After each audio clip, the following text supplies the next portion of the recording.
jamendo.com. Muy buenos días, un gusto de saludarlos en estas reflexiones que hacemos casi todos los días. Gracias por los ánimos, las palabras que nos escriben, porque más allá de los haters y de los odiadores seriales, tenemos muchísimos que escriben apoyando lo que hacemos.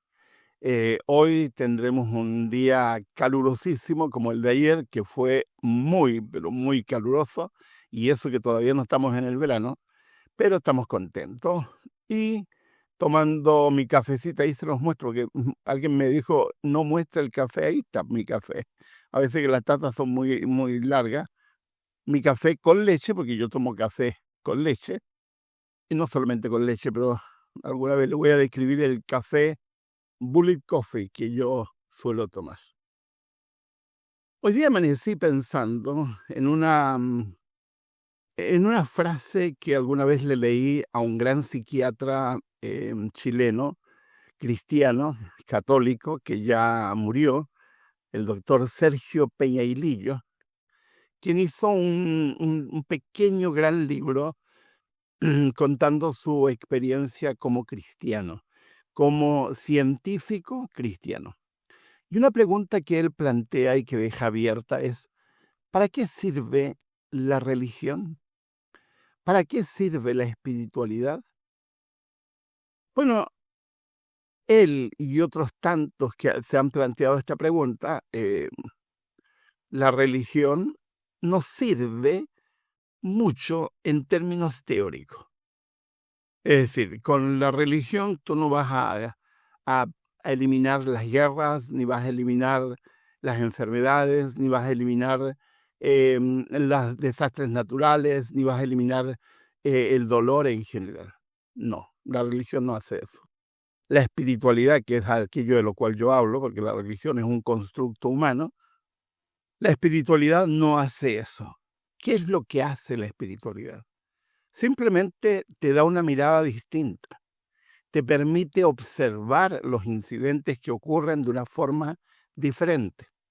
Y eso me trae a la mente un gran autor, a quien yo admiro muchísimo, que me he leído casi toda su obra. Me refiero al doctor Viktor Frankl, psiquiatra austriaco, quien a los 24 años fue encarcelado en un campo de concentración solo por el pecado, entre comillas, de ser judío. Y se salvó de las de los peores horrores de un campo de concentración solamente porque era médico y los nazis necesitaban médicos para atender a las otras personas. Así que mientras estuvo allí, se dedicó a atender, sufriendo las mismas calamidades de los demás, pero siempre en función de atención. Cuando terminó la guerra, se dio cuenta que no había sobrevivido nadie de su familia, ni de la familia de su esposa, ni de su propia familia. ¿Y qué descubrió estando especialmente en Auschwitz? Descubrió que las personas que tenían un propósito de vida, que tenían un sentido, que tenían una creencia, que aspiraban a algo, que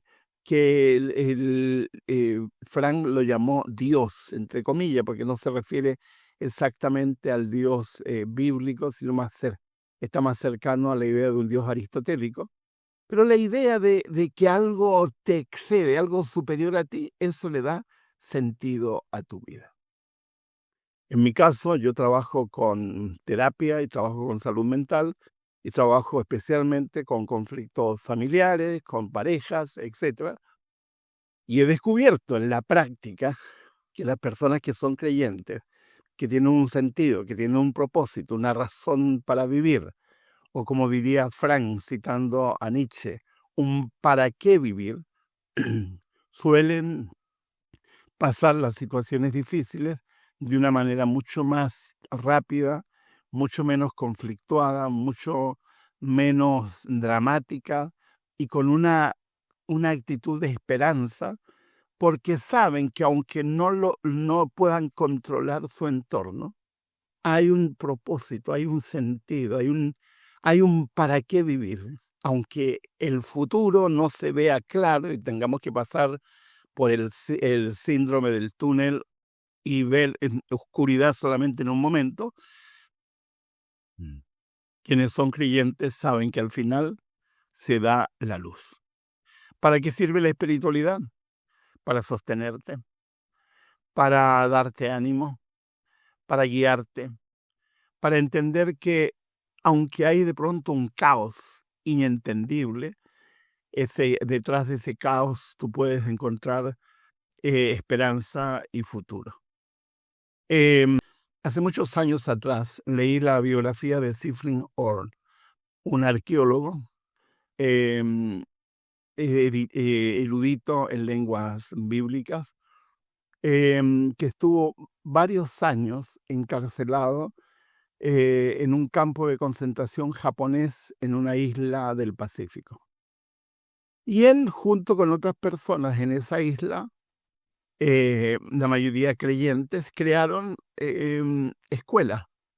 Es decir, los que sabían, digamos, lenguas bíblicas, comenzaron a enseñar griego y hebreo. Los que sabían filosofía, empezaron a enseñar filosofía. Los que sabían otras cosas más técnicas como arquitectura, etcétera, que cada uno en su profesión enseñaban.